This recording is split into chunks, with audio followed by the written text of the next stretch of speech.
Listen very carefully and follow my instructions. Prepare your brain for the Cortex Labs Nootropics podcast. I gotta tell you, being an entrepreneur, I will not go through the rest of my career without taking nootropics. Aniracetam, piracetam, modafinil, Noopept, uridine monophosphate. I mean, phenylpiracetam, forget it. You can always have a better brain. The Cortex Labs Nootropics podcast is about to begin. Episode number 48 of the Cortex Labs Nootropics podcast. I am your host, Ryan Michael Bell. Thanks so much for being with me. Thanks so much for coming. We're going to talk about ashwagandha and how maybe you just need more of it. Maybe you just need to take more ashwagandha. You know, I'm drawing this directly from a nootropic subreddit on the nootropic subreddit, a thread on the nootropic subreddit on reddit.com/r/nootropics, where a guy basically said the following. I'm going to paraphrase. He said something to the effect of, I thought ashwagandha was like the biggest snake oil ever. You know, after many unnoticeable tries and sort of ineffective, results with ashwagandha, I just thought the whole thing was snake oil. And then he goes, until that was like the title of the thread. And then in his thread, he goes in to say, like, until I upped the dose significantly. So basically, he was taking 300 to 500 milligrams of ashwagandha, and then he upped it to somewhere around 5 grams and had like a significant response comparable to phenibut. So I want to talk about that. I want to talk about how maybe if you're not responding well to ashwagandha, how that could be you. And then kind of generalize out to a lot of other nootropic compounds to sort of frown upon the idea of thinking something snake oil, because very few things are snake oil. I mean, I got to be honest. Just that folks might not respond to one thing or the other, and they're jumping to conclusions too quickly without particularly understanding neurochemistry or even at a base level, or the chemistry of the particular compound that they're taking, or like the state of their brain from taking like some previous pharmaceutical drug that messed with some receptors that makes it so they can't respond to the nootropic compound. So we're going to get to that in just a second. Let's do a little bit of product pro, and I want to direct you guys to the website. If you're new to this podcast, if this is the first time you're listening to it, or even if you've been there for a while and you forgot, livecortex.com. Livecortex.com is our website. Livecortex.com/blog. One of the biggest blogs on the planet for nootropics information. I mean, we post everything from dose strategies with phenylpiracetam, Noopept, aniracetam, and oxiracetam together to modulating caffeine tolerance with compounds like uridine monophosphate. We've just got a wellspring of useful information there. And then this podcast is also, all the episodes are laid out in written form, like written stuff, laying out what the podcasts are, and then the audio there. We've got 5 powerful nootropic products. Number 1, the Cortex Stack, powerful pre-made stack. You want to turn the lights on? Buy a bottle of Cortex. Hey, coupon code 5 saves you $5 off the only pre-made stack that works. Our customers' words, not ours. But basically, just to give you an idea, high-level business folks, they need a lot of brain function, 18 to 20 hours a day. They take our stack for that. Cortex. Get it at livecortex.com. We've got a new digital nootropics guide we haven't talked about on any of these podcasts. It's called Nootropic Stacks for the Business Professional. I'll break it down for you really quick. It's 100 powerful nootropic stacks. Uridine, oxiracetam, modafinil, alcar, theacrine, aniracetam, and more. Get that digital guide. It's downloadable for any device you have. We've got one that's for folks new to nootropics that just want to learn everything. It's called Smarter, Better, Faster. Smarter, Better, Faster, the Nootropics Digital Guide. Google it, get it at livecortex.com, read it. It is awesome. And then we've got 2 more. The Noopept Pro Stack List, giant list of Noopept stacks. If you want to learn about Noopept and get memory and HD vision and powerful brain performance stacks from Noopept, get that guide. And then if you want a memory and processing capacity hardcore racetam stacks, we've got that in a digital guide called the Racetam Guide. Get all that stuff at livecortex.com. Okay, product pro over. Oh, and by the way, we have a nootropics consulting service. It's 40 minutes with me on a Skype call and then 15 additional email correspondence. It's a very powerful service. We're helping a lot of people with nootropics with that thing. Okay, so the thread in question, right, is a nootropic subreddit thread that said, that this guy was taking ashwagandha, not running into, basically wasn't noticing anything from it and sort of was thinking, hey, this might be snake oil, until he upped the dose. So he took the dose from 300 or 500 milligrams to about 5,000 milligrams. And then he noticed, wow, this stuff is really awesome. He literally went on to say, this stuff, this expletive is awesome. This stuff is awesome. And so I think this highlights so we got good results. Started getting really good results from ashwagandha, which I think is really cool. So this highlights 2 things that I want to point out for folks that might be useful. Number 1, a lot of folks coming into the world of nootropics maybe because they're coming from academia or they inherit the kind of thinking that comes from academia, which generally seems to come from the rigorous sort of scientific world, that like nothing is the case unless you can irrefutably prove it true, which is useful in that world, right? It's useful particularly when it comes to science. But what happens there is people stop thinking as a result of that. It stops their thinking. It stops their thinking from moving forward. It stops their creativity. It stops their wonder about things, all this kind of stuff. And so people inherit from that world like these ideas that if you try a particular nootropic compound, they're basically generally just skeptical of it. I remember being in the ER for something relatively innocuous, but I thought something was going on. It ended up being an anxiety thing. This was 5 years ago. I've since fixed it, and I mentioned nootropics to one of the nurses, and she was like, "Was there any science behind that? Was that snake oil?" I'm like, "You idiot! Yeah, it's snake oil to modulate acetylcholine receptors, and dopamine receptors. It's snake oil to allosterically modulate AMPA receptors. No, some of these are pharmaceutical drugs like aniracetam, so." It's just a theme that happens over there, right? It's this sort of mischaracterization of anything other than pharmaceutical drugs, which is mental conditioning handed down by pharma and the medical establishment, the folks that teach these people things. So that's kind of the preface of maybe why this kid was thinking this, but and why folks don't give things a chance and why they go, oh, nootropics are snake oil when they didn't give them a shot enough or they didn't change the dose quantity enough. Which is one of the things you really have to do. And it's one of the reasons we always tell folks to really, really do some rigid experimentation to try to find out, what might work best for you. And so anyway, this kid, ended up taking 5 grams of ashwagandha, which is pretty high. But comparing it to how the folks in India in Ayurveda, in this class of Ayurvedic medicine, take ashwagandha, it's pretty comparable. I mean, they take it in higher doses. They take it in 2 to 3 to 4 to 5 grams. And so me personally, I respond to 500 to 1,000 milligrams to 1,500 milligrams. That's about the highest kind of amount of ashwagandha I will take. I certainly can't take it during the day because it will calm things down so much that I won't want to be productive, which is not something I want to do. So but it's perfect for nighttime. 1,500 milligrams of ashwagandha, right before going to bed or something. It's I sleep so much better. I wake up feeling refreshed. It's this awesome thing.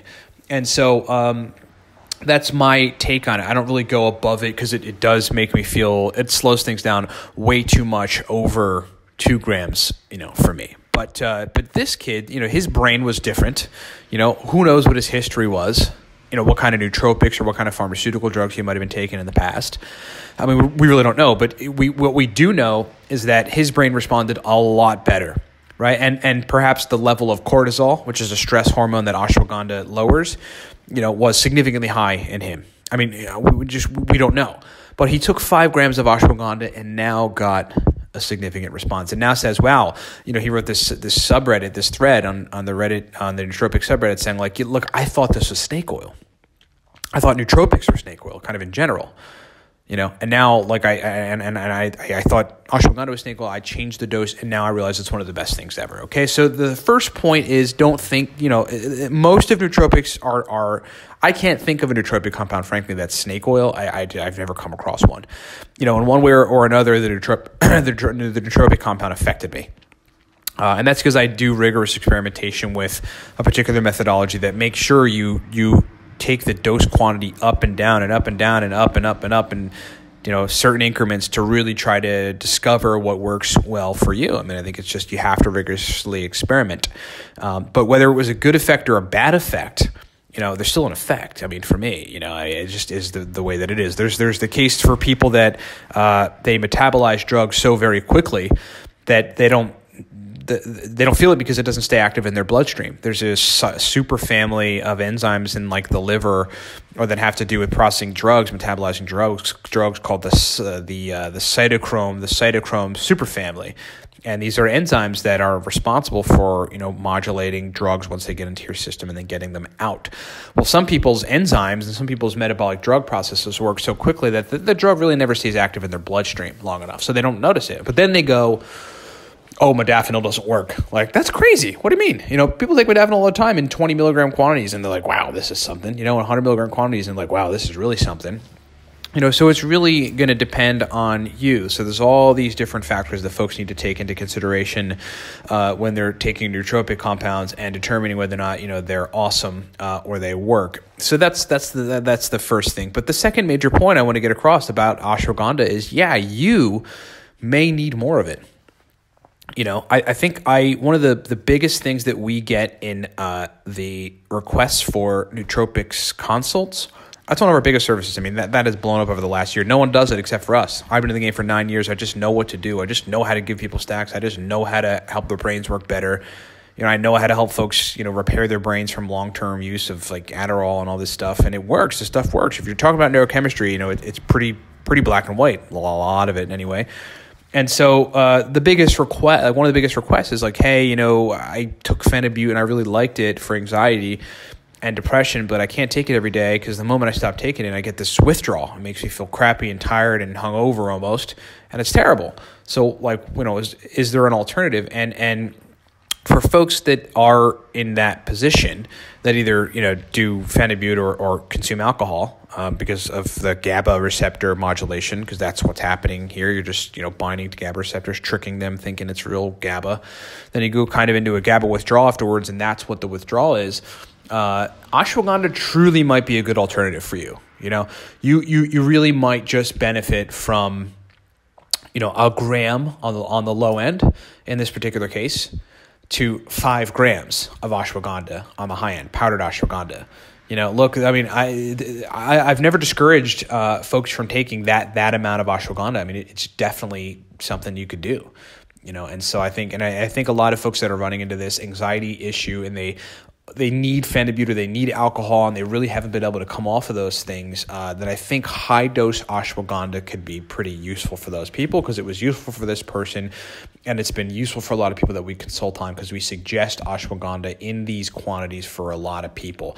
We just had a conversation, just give you an anecdote, we just had a conversation with somebody who's taken one of the most potent forms, KSM 66 or 666 of ashwagandha.